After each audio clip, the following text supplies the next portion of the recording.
here with the Tall Chris. That is actually his given name, Tall Chris.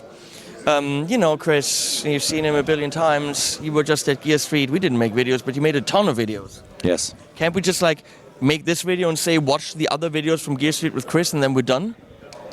Yeah, sure, why not? But then it's a YouTube short. Yeah. We need to go over a minute minimum. Do you have anything to fill that? Hey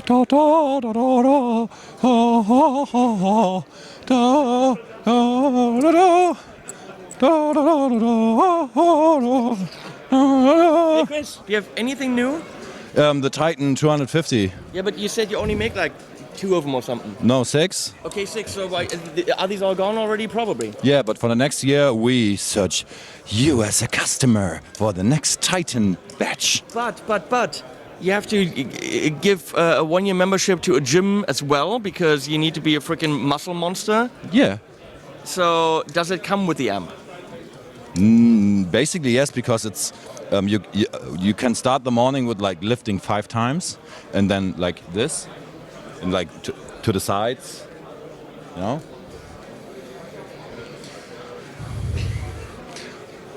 I literally can't lift it. The captor is way too heavy. Right. And the stickers. Wait. No, it's better. No, so this is the Titan. That's the Titan. It's big. It's big. It's got tubes in it. What kinds of tubes? KT88s. 4 of them. 4 of them. We run them with 700 volts. I don't know these numbers. I don't know electronic keys. A Marshall has 400. Ah, so it's more. Yeah. More than Marshall. Yeah. More than Marshall. 2-channel? Sumi. It's a 2-channel thing? Yeah. And tube boost and tube FX loop, built by hand with lot of thoughts in it, a lot of love in it. Based on a sun. Or not anymore. It used to be, but now it's like your evolution of this. We don't build clones, so why building a sun clone? You know? So wait, you want to tell me you don't have a single tube screamer pedal? No.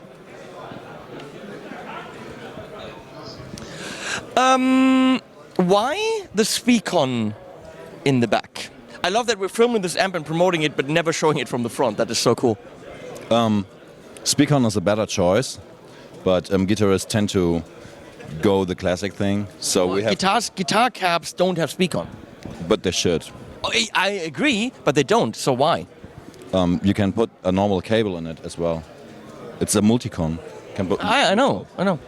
But still kind of pointless because guitar cabs don't have the plugs. But most bass amps. So you're supposed to put it into bass cabs? Yes. Your customers are weird. Yeah. It's a full bass amp also. Ah, because of the massive headroom and 7,000 watts. No, what, 250 watts? Yeah. They took it downstairs, and I don't want to be there when they do it. They've done it every single day where you can crank up amps. And how much? They're waiting in line to try it. Really? Yeah. How much decibels did you run on that? Normally you measure from 1 meter from the source, and they did like 6 meters. So it's a bit blurry, but it was like 126. And 126 is like an airplane starting off and like 50 meters apart. So it's loud, but that's not the idea. The idea is that it just never drives, that it doesn't break down. Yeah. The idea is putting pedals into it and making the pedals sound the way the pedals sound. I mean, of course it's funny to have a loud amp. It's shit and giggles, but if you stack like pedals, drop tune and the delay and reverb and whatever, you need a lot of power to have all the details from the preamp delivered, you know? Can I ask something? Because I would like the headroom so that my pedals always stay nice, but I would not want a volume knob on it that actually allows me to access, let's say, the top 80% of the amp, because that's dangerously loud. Yeah. Could you make this amp with a volume knob that fully cranked up actually only gives me up to maybe the first 10% of the range of the actual knob? Is that possible? We already did that with the switch dropping down voltage. Same sound, but it drops the tube before the power stage. So you still have the headroom, but the volume feel of those numbers.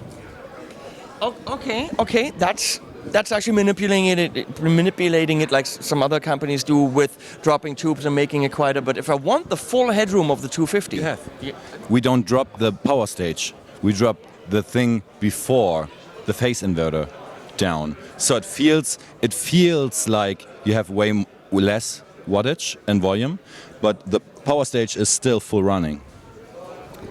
and there'll be 6 of them and you can't buy them. So I don't even know why we're talking about it. We're also not even.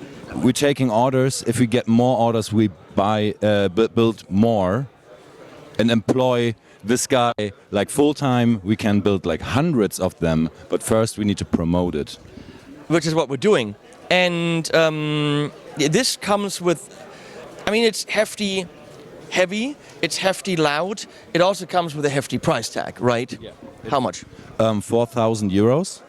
But if you look it up on the internet, there's a lot of love and a lot of thoughts about this amp. It's just like, yeah, parts are expensive and we like money. It's like there are wood handles in the inside, so you don't have to grab metal things, you know.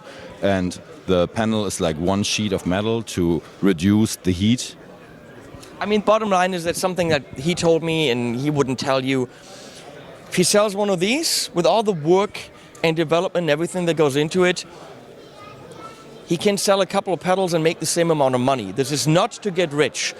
These amps actually are taking so much time away from the pedal business that if he focused on the pedals and sold 5 of them, the money made from the pedals is pretty much what he makes on one amp. So selling 6 amps is probably 2-3 days of pedal sales.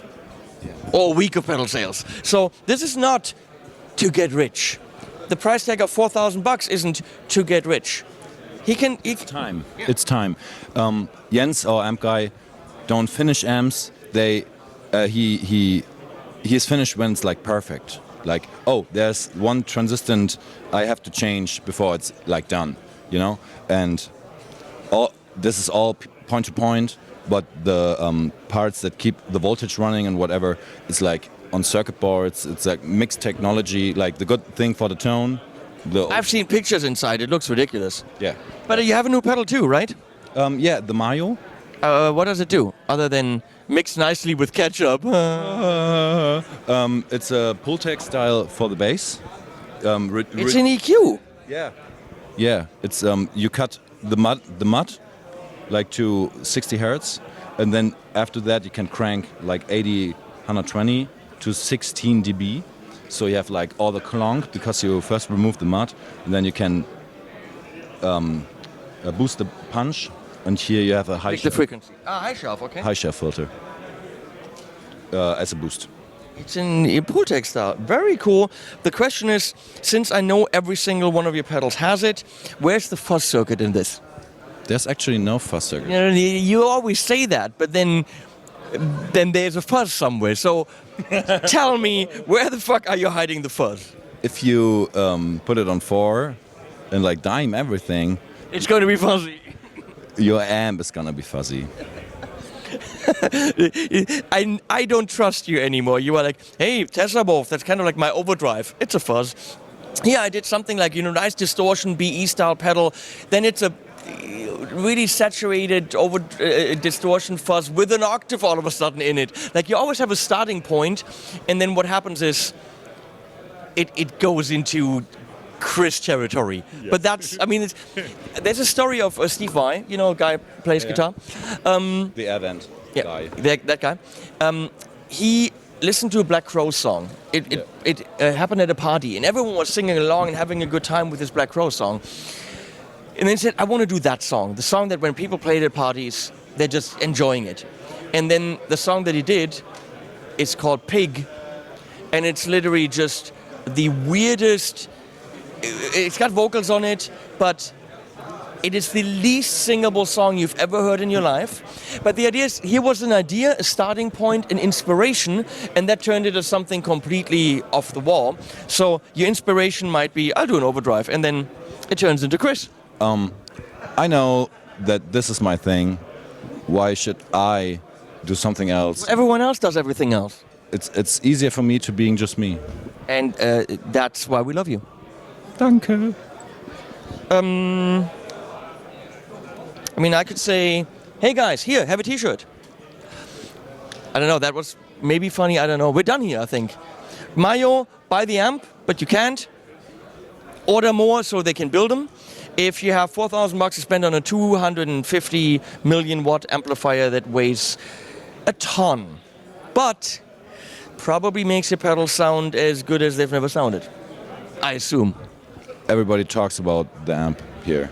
It's like, not just like volume, it's before it does make you deaf. It's actually fun. Before you die, you enjoy it. Yeah. So check it out. I'll link to Jupiter as always. Chris and I, we've been doing videos when we were, you know, when your business and my channel was like this. We grew up together. And I don't like fuzzes. So it's still pretty funny, I think.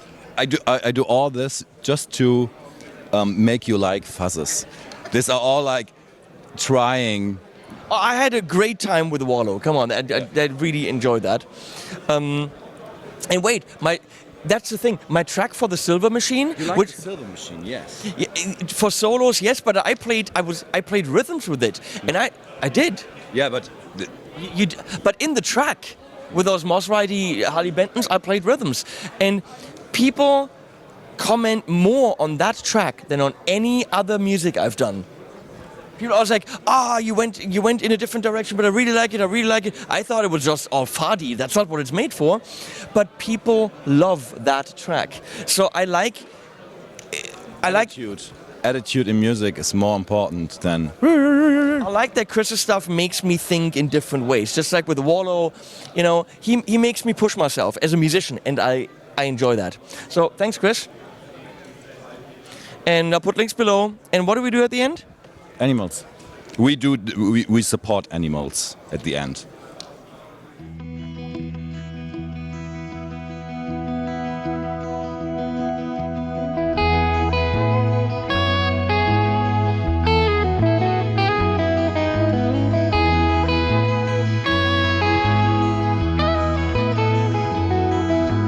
Father, I have lost my way. I left the path I went astray, but I could have become someday. Father, have I lost my way?